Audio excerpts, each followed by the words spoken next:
Allora, buongiorno, siamo qua a Mardin, ora direzione San Liurfa.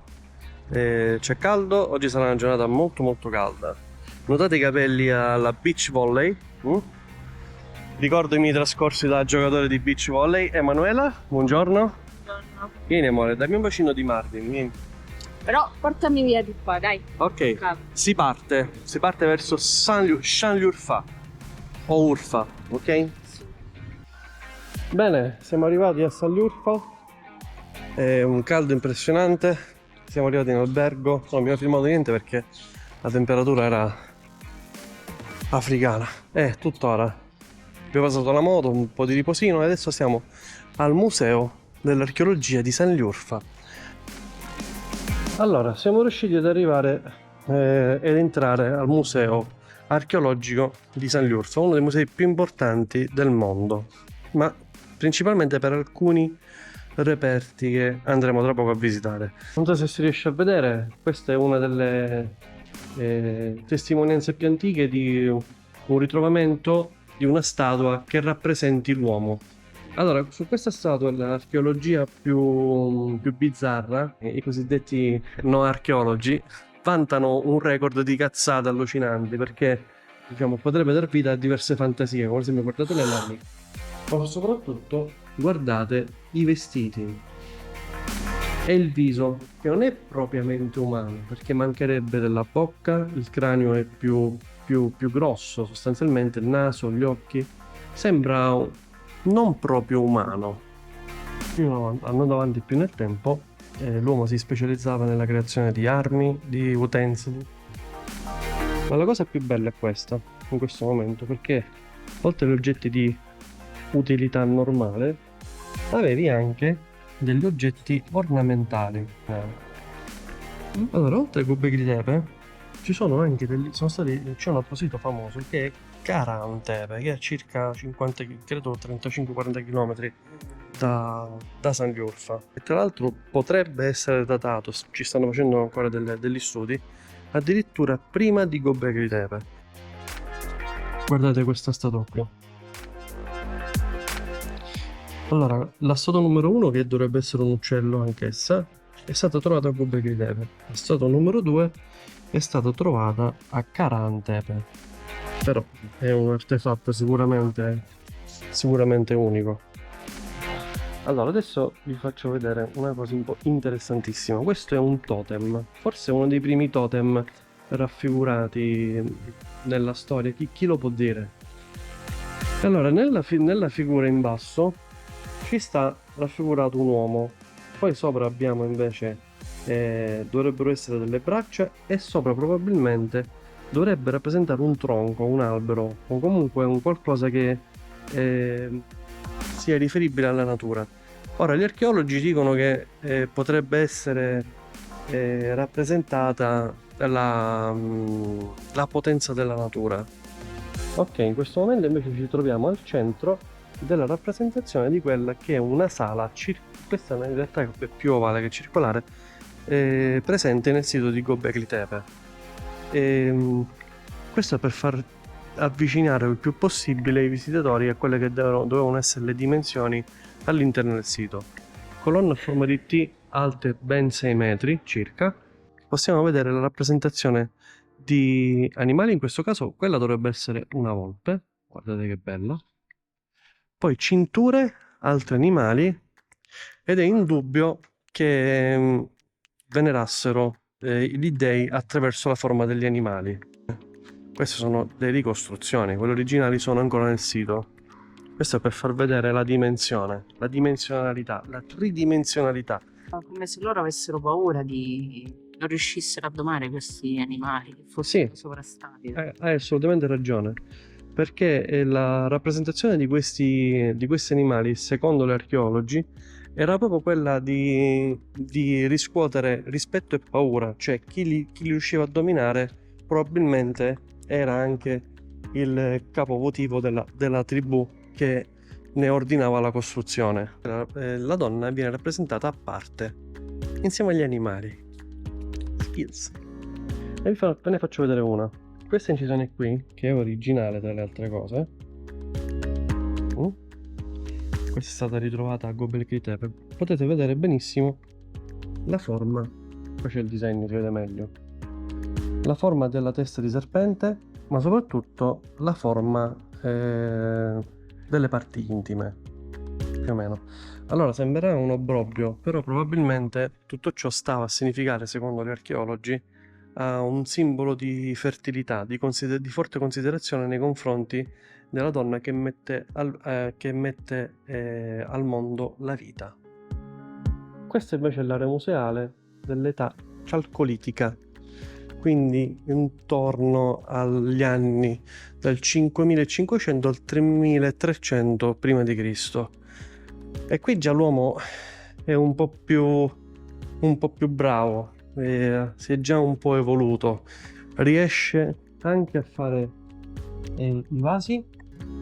E questa invece è la sala dedicata ai ritrovamenti o ad alcuni ritrovamenti invece risalenti all'età del bronzo, sicché parliamo dal 3300 prima di Cristo al 1100 prima di Cristo. E qui la situazione cambia, perché l'uomo è già un agricoltore, un abile artigiano, e si vede anche dai ritrovamenti storici. Guardate che perfezione di questi vasetti qua.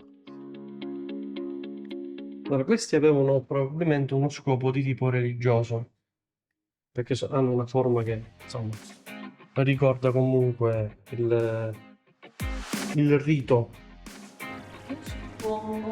Questi sono giocattoli per i bimbi ed è fantastico. Questi sono giocattoli per i bimbi. Sì, ma di che epoca? Questi? Non so, non c'è scritto. Ah, età del bronzo. Quindi le macchinette dell'età del bronzo. E la sala dedicata a Karantepe. Guardate questa rappresentazione.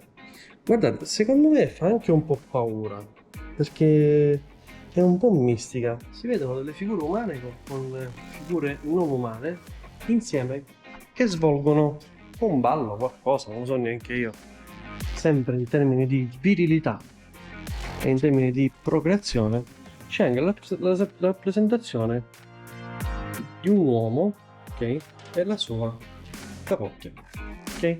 Forme umane, forme animali, insieme fuse in un unico sodalizio scultoreo.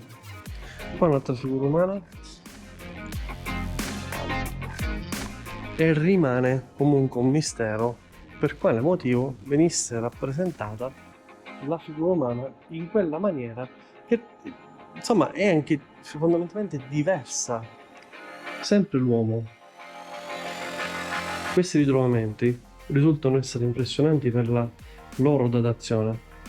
Ecco, una cosa che non vi ho detto sicuramente, mi ha fatto notare anche Manuela, l'abbiamo più volte discussa, è la figura dell'uomo comunque sotto l'animale. Per questo viene tecnicamente data la divinità agli animali rispetto a altre figure.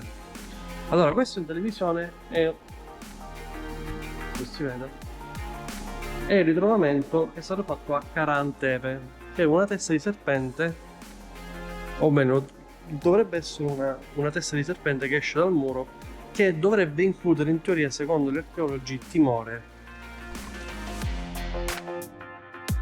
Superata l'età del bronzo si arriva all'età del ferro. Già qui incominciano a esserci tante differenze. Abbiamo la presenza degli Assiro, dei Neoassiri più che altro.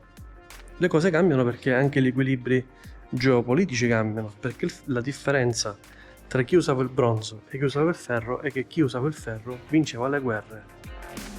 Ok, superata l'età del ferro entriamo in un'area museale dedicata a quella che fu la dominazione romana della zona, ed è interessante guardare come per esempio abbiano riportato qua all'interno del museo queste antiche colonne per creare una passeggiata tipo un agorà. Ragazzi, il museo è strepitoso, è veramente impressionante. Pensare quanta storia, quanti manufatti sono stati raccolti qua di un'importanza impressionante. Allora, siccome non ci facciamo mancare niente, e questa è stata una zona di dominazione romana e chiaramente piena di mosaici. Guardate com'è grande quest'area museale. All'interno dell'area museale sono stati allestiti dei mosaici e tu praticamente ci puoi camminare sopra. Sono molto contento di questa visita perché effettivamente se a me piacciono delle cose, a Manuela piacciono molto i mosaici. E quindi, Manuela, ti piacciono molto i mosaici? Bene, siamo contenti, dai. Siamo contenti tutti, ok? Questa è una perla all'interno della città di San Liurfa, è qualcosa di impressionante. Non so se in altre parti del mondo ci sia un museo con queste peculiarità. Questo splendido mosaico invece rappresenta Pticic, il fondatore e il protettore della città di San Liurfa. E questo è il famoso mosaico della caccia dell'Amazzoni. Guardate quanto è bello. Qui si vede un dettaglio molto particolare della tigre che è stata ferita a sangue. Certo che i bizantini di arte ne capivano, Deve essere stato un privilegio camminare tra queste bellezze.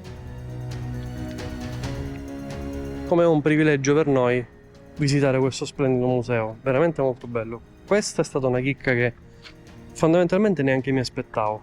Sapevo che era bello, ma non così.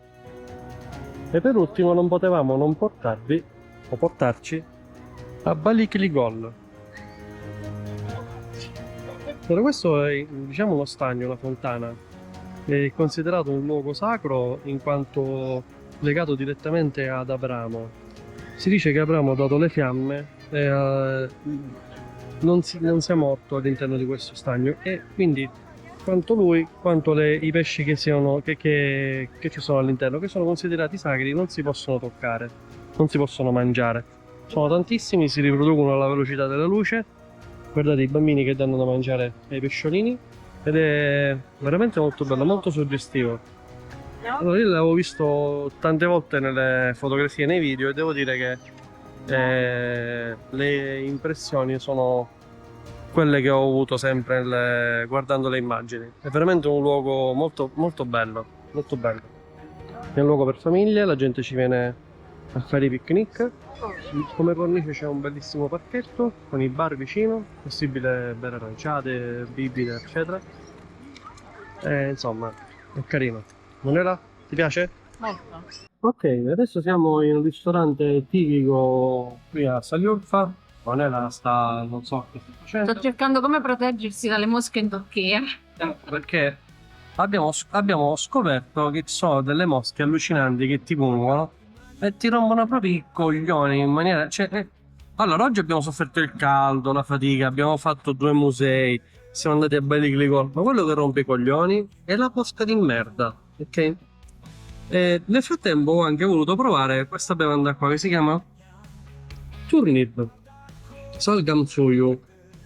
Allora io pensavo che fosse una specie di Coca-Cola, invece è una cosa, ragazzi, che se non sei preparato non puoi bere.